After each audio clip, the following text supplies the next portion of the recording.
श्री जगदम्बा की प्रीति के लिए सप्तशती के पाठांगभूत में जप में इसका विनियोग किया जाता है।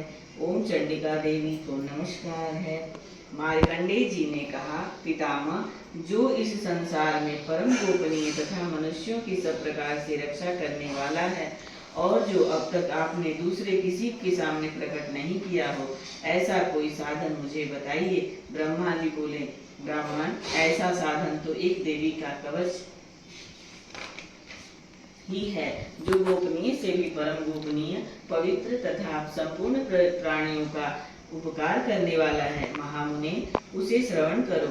देवी की 9 मूर्तियां हैं, जिन्हें 9 दुर्गा कहते हैं। उनके पृथक पृथक नाम बतलाए जाते हैं। प्रथम नाम शैलपुत्री प्रसिद्ध तथा चौथी मूर्ति को कुष्मांडा कहते हैं। 5वीं दुर्गा का नाम स्कंद माता है, जो देवी के छठे रूप को कात्यायनी कहते हैं।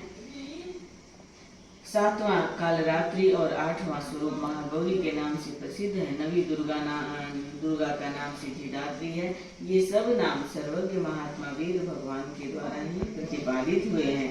जो मनुष्य अग्नि में जल रहा हो, रणभूमि में शत्रुओं से घिरा हो, गिर गया हो, विषम संकट में फंस गया हो तथा इस प्रकार भय से आतुर होकर जो भगवती दुर्गा की शरण में प्राप्त हुए हो, उनका कभी कोई अमंगल नहीं होता। युद्ध के समय संकट में पड़ने पर भी उनके ऊपर कोई विपत्ति नहीं दिखाई देती। उन्हें दुख, शोक और भय की प्राप्ति नहीं होती है। जिन्होंने भक्ति पूर्वक देवी का स्मरण किया है, उनका निश्चय ही अभ्युदय होता है। देवेश्वरी, जो तुम्हारा चिंतन करते हैं, उनकी तुम निसंदेह रक्षा करती हो। चामुंडा देवी प्रेत पर आरूढ़ होती है, वाराही भैंसे पर सवारी करती है, अंबिका वाहन ऐरावत हाथी है, वैष्णो देवी गरुड़ पर भी आसन जमाती है, महेश्वरी वृषभ पर आरूढ़ होती है, कौमारी का वाहन मयूर है, भगवान विष्णु की प्रियतमा लक्ष्मी देवी कमल के आसन पर विराजमान है और हाथों में कमल धारण किए हुए हैं। वृषभ पर आरूढ़ ईश्वरी देवी श्वेत रूप धारण कर रखा है। ब्रह्मी देवी हंस पर बैठी हुई हैं और सब प्रकार के आभूषणों से विभूषित हैं। इस प्रकार ये सभी माताएं सब प्रकार की योग शक्तियों से संपन्न हैं। इसके सिवा और भी बहुत सी देवियां हैं, जो अनेक प्रकार के आभूषणों की शोभा से युक्त तथा नाना प्रकार के रत्नों से सुशोभित हैं। ये संपूर्ण देवियां क्रोध में भरी हुई हैं और भक्तों की रक्षा के लिए रथ पर शक्तिहर और मुसर, खेटक और तोमर, परशु तथा पाठ, कुंद और त्रिशूल एवं उत्तम शाम धनुष आदि अस्त्र शस्त्र अपने हाथों में धारण करती हैं। दैत्यों के शरीर का नाश करना, भक्तों को अभय दान देना और देवताओं का कल्याण करना, यही उनके शस्त्र धारण का उद्देश्य है। कवच आरंभ करने के पहले इस प्रकार प्रार्थना करनी चाहिए। महान रौद्र रूप, अत्यंत घोर पराक्रम, महान बल और महान उत्साह वाली देवी, तुम महान भय का नाश करने वाली हो। तुम्हें नमस्कार है। तुम्हारी ओर देखना भी कठिन है। शत्रुओं का भय बढ़ाने वाली जगदम्बिके, मेरी रक्षा करो।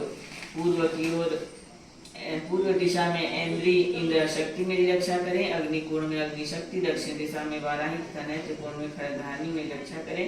पश्चिम दिशा में वारुणी और वायव्य कोण में मृग पर सवारी करने वाली देवी मेरी रक्षा करें। उत्तर दिशा में कौमारी और ईशान कोण में शूलधारी देवी रक्षा करे। ब्राह्मणी, तुम ऊपर की ओर से मेरी रक्षा करो और वैष्णवी देवी नीचे की ओर से मेरी रक्षा करें। इसी प्रकार सौ को अपना वाहन बनाने वाली चामुंडा देवी हर दिशाओं में मेरी रक्षा करें। जय आगे से और विजया पीछे की ओर से मेरी रक्षा करें। वाम भाग में अजिता और दक्षिण भाग में अपराजिता रक्षा करें। उद्योतिनी शिखा की रक्षा करें। उमा मेरे मस्तक पर विराजमान होकर रक्षा करें। ललाट में मालाधारी रक्षा करें और यशस्विनी देवी मेरे भौहों का संरक्षण करे। भौहों के मध्य भाग में त्रिनेत्रा और नथनों की एवं घंटा देवी रक्षा करें। दोनों नेत्रों के मध्य भाग में सांखिनी और कानों में द्वारवासिनी रक्षा करे। कालिका देवी कपालों की तथा भगवती शांकरी कानों के मूल भाग की रक्षा करें। नासिका देवी है भारी, महावीर पड़ी है भारी। दानव दल पर टूट पड़ो, माँ करके सिंह सवारी, माँ करके सिंह सवारी। तो सिंहों से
में